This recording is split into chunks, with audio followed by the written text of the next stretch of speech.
নমস্কার বন্ধুরা, আমার রূপসা কিচেনে তোমাদের সবাইকে স্বাগত।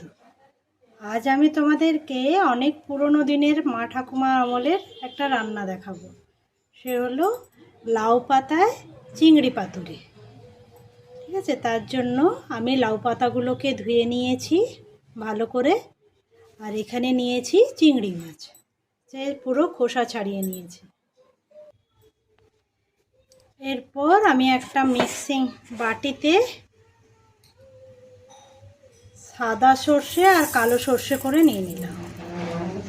সাদা সর্ষে 2 চামচ, কালো সর্ষে 2 চামচ, আর নিলাম 4টে কাঁচা লঙ্কা,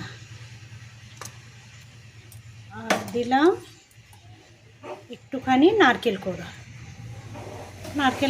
4 চামচ মতো নারকেল কোড়া, আর দিলাম একটুখানি হলুদ, আর দেব একটুখানি নুন। এই সবগুলো আমি এবার মিক্সিতে বেটে নেব। এই দেখুন, মিক্সিতে আমি পেস্টটা তৈরি করে নিয়েছি, একদম মিহি পেস্ট হবে। ঠিক আছে, এবারে এই পেস্টটাকে আমি চিংড়ি মাছে মাখিয়ে দেব।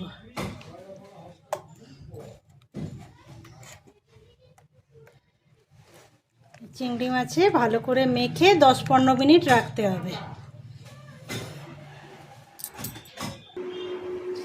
এরপর লাউ পাতাগুলোর ওপর থেকে একটুখানি আমি নুন ছড়িয়ে দিই।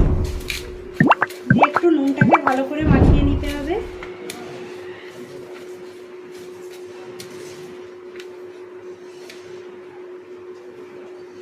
এরপর এই একটা পাতা নিলাম, এই যে চিংড়ি মাছের পেস্টটা, আমি 2টো করে চিংড়ি মাছ দিচ্ছি, 2টো বা 3টে, আপনারা যে ইচ্ছা দিতে পারেন।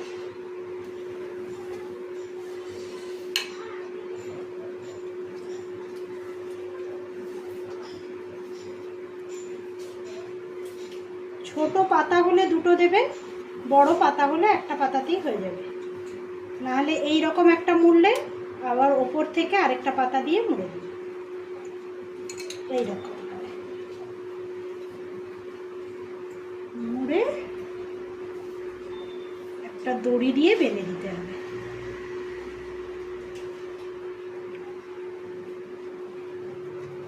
দড়ির সুতোটা আপনারা সাদা সুতো দিয়ে বাঁধবেন, নাহলে রঙিন সুতো হলে রং উঠতে পারে।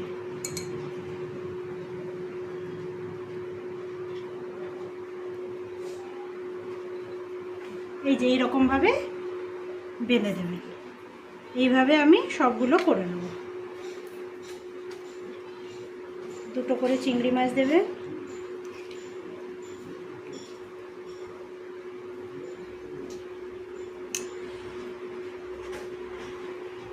আর উপর থেকে পারেন তো একটা কাঁচা লঙ্কা দিয়ে দিলেন, দিয়ে এইভাবে পাতাটাকে একটা পাতা মুড়লে তারপর আরেকটা পাতা এর ওপর থেকে দিয়ে মুড়ে দেবেন, যাতে এটা পুরটা না বেরিয়ে যায়।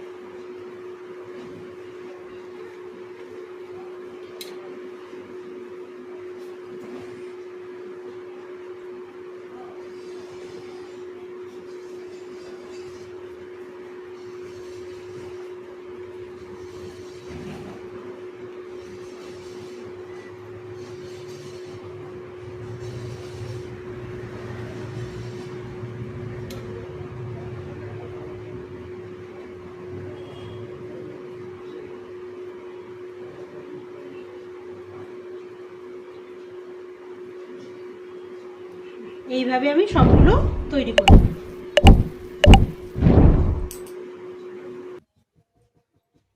এরপর একটা ফ্রাইং প্যানে কিছুটা সর্ষের তেল গরম করে নিতে হবে।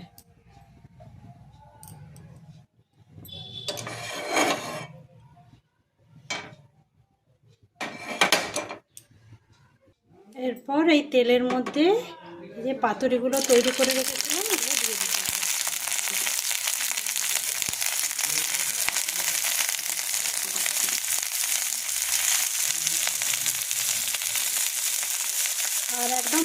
আলতো আঁচে ভাজতে হবে, আস্তে আস্তে করে ভাজতে হবে, গ্যাস কমিয়ে। এইরকম ধিমি আঁচে আলতো করে এইভাবে ভাজতে হবে। একটু সময় নিয়ে ভাজতে হবে, কারণ ভেতরে চিংড়ি মাছগুলো আছে তো, ওগুলো তো সেদ্ধ হবে, একটু সময় নিয়ে ভাজতে হবে। আর ফ্রাইং তাওয়াতে করলে কি হয়, তেলটা কম লাগে। আস্তে আস্তে হোক। দেখুন বাদাগুলো এত ভালো হয়েছে বলে পুরটা কিন্তু বেরোয়নি। ধিমি আঁচে আস্তে আস্তে হবে। এই দেখুন পাতুরিগুলো আমার লাল লাল করে ভাজা হয়ে গেছে, এবারে আমি নামিয়ে নেব। একটু সময় নিয়ে ভাজতে হবে।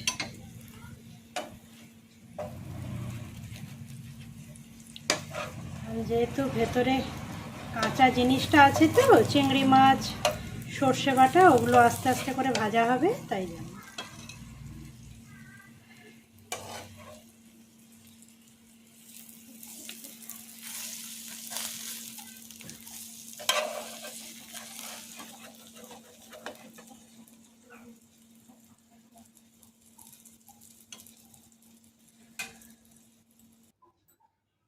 এই দেখুন পাতুরিগুলো আমার রেডি হয়ে গেছে।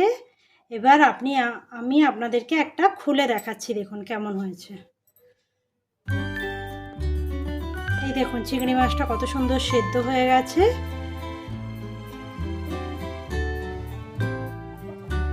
আপনারা এইভাবে একবার